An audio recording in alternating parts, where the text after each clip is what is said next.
सन 1945 के world war में जीत के बाद दो पायलट हथियारों से भरे विमान से अपने देश को जा रहे होते हैं। इसी बीच इनका प्लेन समुद्र में एक ड्रैगन ट्रायंगल नाम के आइसलैंड के पास पहुंचता है, जिसे एशिया का बरमूडा ट्रायंगल भी कहा जाता है। अचानक से एक पक्षी उनके प्लेन के कान से टकराता है और मर जाता है। इससे पहले कि वो दोनों पायलट कुछ समझ पाते जाते हैं, एक पायलट तो सेफली लैंड कर जाता है, मगर दूसरा पायलट का पैराशूट लास्ट में खुलने की वजह से वो पानी में लैंड कर रहा होता है और अभी भी हवा में होता है। तभी हम देखते हैं कि समुद्र से एक विशाल का जायंट क्रोकोडाइल निकलता है और उस पायलट को खा जाता है। ये देखकर वो दूसरा पायलट घबराकर जंगल में भाग जाता है। इसके बाद सीन शिफ्ट होता है और हमें प्रेजेंट का सीन दिखाया जाता है, जहाँ एक पैसेंजर प्लेन यात्रियों को लेकर इसी ड्रैगन ट्रायंगल आइलैंड के ऊपर से गुजर रहा होता है। इस प्लेन में लीन नाम का एक पैसेंजर होता है जो अपनी बेटी को एक दूसरे लड़के से बात करते हुए देखता है, और जब वो अपनी बेटी अनु से उस लड़के के बारे में पूछता है तो वो बहुत ही रूडली जवाब देती है। दरअसल इन दोनों बाप बेटी में ज्यादा पटता नहीं है, क्योंकि लीन की माँ जब बीमार थी तो उस वक्त उसके डैडी उन दोनों के साथ नहीं थे। इस एरिया में चुंबकीय क्षेत्र होने के कारण अक्सर विमान यहाँ दुर्घटनाग्रस्त हो जाते हैं। मैग्नेटिक एरिया के रेंज में आते ही अचानक से ये प्लेन भी हिलने लगता है और सब घबरा जाते हैं। पायलट प्लेन को कंट्रोल करने की कोशिश करता है, लेकिन तभी वही लैंड कराने का फैसला करते हैं और सेफली पानी में उतार लेते हैं। मगर तभी उनका प्लेन एक बड़ी सी चट्टान से टकरा जाता है, जिससे प्लेन दो टुकड़ों में टूट जाता है। प्लेन का पिछला हिस्सा अलग होकर पानी के किनारे आ जाता है। इस प्लेन क्रैश में बहुत से लोग मारे जाते हैं और कुछ घायल रहते हैं। वो लोग हेल्प के लिए कांटेक्ट करने की कोशिश करते हैं, मगर मैग्नेटिक एरिया होने की वजह से उनका फोन काम नहीं करता। लिन कहता है कि शायद रेस्क्यू टीम को क्रैश के बारे में पता चल गया हो और वो हमें ढूंढ ले, मगर फिर भी हम तक पहुंचने में उन्हें 48 घंटे का समय लग ही जाएगा। सारे लोग बहुत टेंशन में थे, उनके पास खाने और पीने का पानी तक नहीं था। इसलिए लिन चैंग के साथ मिलकर पानी की तलाश में जंगल में जाता है, जहाँ लिन चैंग को अपनी बेटी से दूर रहने बोलता है। उन्हें जंगल में बड़े बड़े पंजों के निशान दिखते हैं, जिसे वो नजरअंदाज कर जंगल में आगे बढ़ जाते हैं। आगे जाने पर उन्हें एक लकड़ी का घर दिखता है।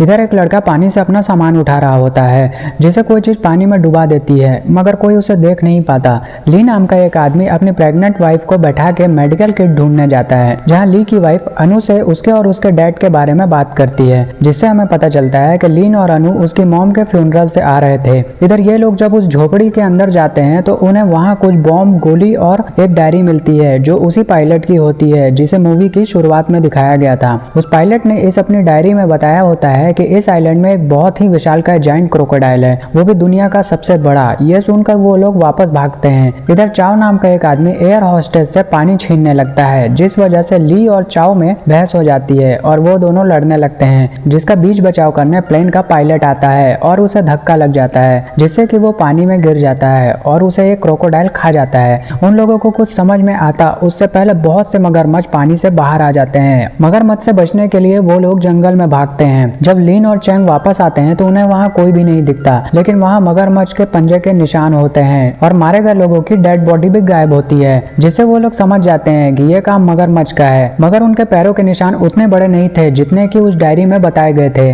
अब जब ये लोग भाग रहे होते हैं तभी वो एयर होस्टेस गिर जाती है, जिसे वो क्रोकोडाइल खा जाता है। ये लोग भागते भागते एक झरने के पास पहुंच जाते हैं, जो उन्हें बहुत सेफ लग रहा था और वहाँ पीने का पानी भी था। जब ये हाथ मुंह धो रहे होते हैं तब आगे झाड़ियों से कुछ आवाज आता है। ये कोई और नहीं, लू, लेन और चैंग होते हैं। अब एक लड़का जो क्रोकोडाइल के अटैक से घायल हुआ था, वो एक पत्थर पे बैठा रहता है और उसके पैर से खून बह रहा होता है, और हम देखते हैं कि उस पत्थर के नीचे पहले से एक जायंट क्रोकोडाइल मौजूद है। जब तक वो लड़का कुछ समझ पाता, वो क्रोकोडाइल उसके खून के गंध से जाग जाता है। वो इतना बड़ा होता है कि उनके होश उड़ जाते हैं और देखते ही देखते वो जायंट क्रोकोडाइल उस लड़के को खा जाता है, जिससे बाकी के लोग इधर उधर भागने लगते हैं। वो लेन पे अटैक करता है, मगर वो बच जाता है। भागते भागते एक लड़की का पैर पत्थर में फंस जाता है और उसे भी क्रोकोडाइल खा जाता है। वो सारे लोग भाग के वापस उस लकड़ी के बने घर के पास पहुंच जाते हैं और रात वहीं बिताने का फैसला करते हैं और प्लेन में जो खाना मिला था वही खाते हैं। फिर खाने के डब्बे को लेन रस्सी के सहारे टांग देता है ताकि क्रोकोडाइल आए तो उन्हें पता चल जाए। लेन और लू जब बात कर रहे होते हैं तभी ऊपर से एक इंसान का स्केलेटन गिरता है, मगर उसे क्रोकोडाइल ने नहीं खाया होता है। ये उस पायलट की बॉडी रहती है, जिससे लेन कहता है कि अगर हम ज्यादा टाइम तक यहाँ रहे तो हम में से कोई भी जिंदा नहीं बचेगा। अगली सुबह लेन जंगल में कुछ फल ढूंढने जाता है। इधर फेंग और चाओ जो अपने ग्रुप से अलग हो गए थे, फेंग का पैर एक ग्रीन लिक्विड पे पड़ता है जो उसके पूरे शरीर में लग जाता है। वो उस लिक्विड को धोने के लिए पानी के पास जाते हैं। तभी हमें पता चलता है कि ये ग्रीन लिक्विड वहाँ की बड़ी बड़ी मकड़ियों की है। जब अनु और चैंग सो के उठते हैं तो उन्हें एक बड़ी सी मकड़ी दिखती है जो ठीक उनके घर के ऊपर होती है। वे बाकी लोगों को धीरे से जगाते हैं हैं और चुपचाप वहाँ से निकलने की कोशिश करते हैं। तभी एक आदमी मकड़ी की जाली में फंस जाता है। बाकी लोग उसे अपनी जैकेट निकालने बोलते हैं। चैंग लू को जगाने जाता है, लेकिन तब तक वो आदमी डर के वहाँ से भागने लगता है और पेड़ से टकरा जाता है, जिससे मकड़ी जाग जाती है और उसे खा लेती है। ये देख के वहाँ और भी मकड़ियाँ आ जाती हैं और उनके पीछे पड़ जाती हैं। उनकी आवाज सुनकर लेन वहाँ आता है। मकड़ियाँ उन्हें घेर लेती हैं। लू उसे पत्थर से मारता है, जिससे मकड़ी उसकी तरफ जाने लगती है। बाकी लोग झाड़ी में छुप जाते हैं, लेकिन मकड़ियाँ उन्हें घेर लेती है। तभी लीन वहाँ आ जाता है और शोर करके मकड़ियों को अपनी तरफ बुलाता है और भागकर वो उसी घर के पास आ जाता है जहाँ उसे लू भी मिल जाता है। दोनों उस घर में छुप जाते हैं, मगर वहाँ ऊपर पहले से एक मकड़ी होती है जो उन पर ऊपर से हमला करती है, जिससे लू की वही मौत हो जाती है। फिर वो मकड़ी लेन पे वही हमला करती है, मगर लेन वहाँ पे रखे कुछ बॉम्ब और गोली को उठाता है और एक बॉम्ब उस मकड़ी की तरफ फेंक देता है, जिससे वो वहीं पर मर जाती है। अब फैंग जब नदी पे अपने बॉडी को धो रही होती है तो उसे देखकर चाओ इंटीमेट होने की कोशिश करता है, मगर तभी वहाँ जायंट क्रोकोडाइल आ जाता है और उसे खींचता है। वो चाओ से हेल्प मांगती है, मगर चाओ उसे क्रोकोडाइल की तरफ धक्का देकर वहाँ से भाग जाता है और क्रोकोडाइल फैंग को खा लेता है। लेन और बाकी लोगों को वर्ल्ड वॉर के समय वाली क्रैश प्लेन मिलती है, जिसके ब्लैक बॉक्स में एक रेडियो और मशीन गन होता है। वो रेडियो को ठीक करके उससे संपर्क करने की कोशिश करते हैं और रेस्क्यू टीम को अपना लोकेशन बताने में कामयाब होते हैं। अनु बताती है कि रेस्क्यू टीम साउथ ईस्ट की तरफ आएगी और हमें कैसे भी करके वहाँ पर जाना होगा। आगे जाने पर उन्हें चाओ भी मिल जाता है, जो बताता है कि फैंग को क्रोकोडाइल ने खा लिया। अब सारे लोग साउथ ईस्ट की तरफ आगे बढ़ते हैं, जहाँ आगे जाने पे उन्हें एक नदी मिलती है, जिसे पार करने के लिए लेन कुछ लकड़ियों से एक राफ्ट बनाता है, क्योंकि उनके साथ एक प्रेग्नेंट लेडी भी होती है जो तैर कर नदी पार नहीं कर सकती थी। अब जब ये कुछ दूर नदी पार करते हैं तभी उन्हें क्रोकोडाइल दिखता है जो उनकी तरफ आने लगता है। वो लोग जल्दी जल्दी पानी के किनारे आने लगते हैं। बाकी लोग तो किनारे आ जाते हैं, मगर वो प्रेग्नेंट लेडी और उसका हस्बैंड अभी भी पानी में ही होते हैं, जिसे लेन रस्सी के सहारे जल्दी जल्दी खींचता है, मगर रस्सी टूट जाती है। उस लड़की का हस्बैंड क्राफ्ट को किनारे की तरफ धक्का देता है और अपनी बीवी और बच्चे को बचाने के लिए पानी में आके मगरमच्छ का ध्यान भटकाता है और उसका निवाला बन जाता है। मगरमच्छ ली को खाके उनकी तरफ आता है, मगर लेन उस पर मशीन गन से फायर करता है, जिसका उस मगरमच्छ पे कोई असर नहीं होता है। वो लोग भागते हैं। भागते भागते चाओ जमीन पर गिर जाता है, जिसे अनु बचाती है, मगर वो खुद बचने के लिए अनु को मगरमच्छ की तरफ ढकेल देता है। मगरमच्छ अनु के बिल्कुल करीब आ जाता है। इतने में ही लेन फिर से उस पर फायर करने लगता है और उसमें से एक गोली चाओ को लग जाती है, जिससे मगरमच्छ उसकी तरफ जाता है, मगर उसी वक्त चाओ को हार्ट अटैक भी आ जाता है और उसे उसके कर्मों का फल मिल जाता है। इधर उसी टाइम अनु का कपड़ा मगरमच्छ के पूंछ में फंस जाता है और वो उसे लेकर गुफा की तरफ चला जाता है। लेन, चैंग और वो लेडी मगरमच्छ का पीछा करते करते उस गुफा तक पहुंच जाते हैं। अब रात काफी हो गया होता है और बारिश भी हो रही होती है। चैंग उस लेडी को गुफा में बाहर ही खड़े रहने बोलता है और खुद लेन के साथ अंदर जाता है, जहाँ वो मगरमच्छ सो रहा होता है और अनु उस मगरमच्छ के डर से छुपी रहती है। लेन की आवाज सुनकर अनु उनके पास जाती है, लेकिन मगरमच्छ अचानक से जाग जाता है और उनकी तरफ आने लगता है, जिसे देखकर लेन उस पर गोली चलाता है और चैंग और अनु को भागने बोलता है।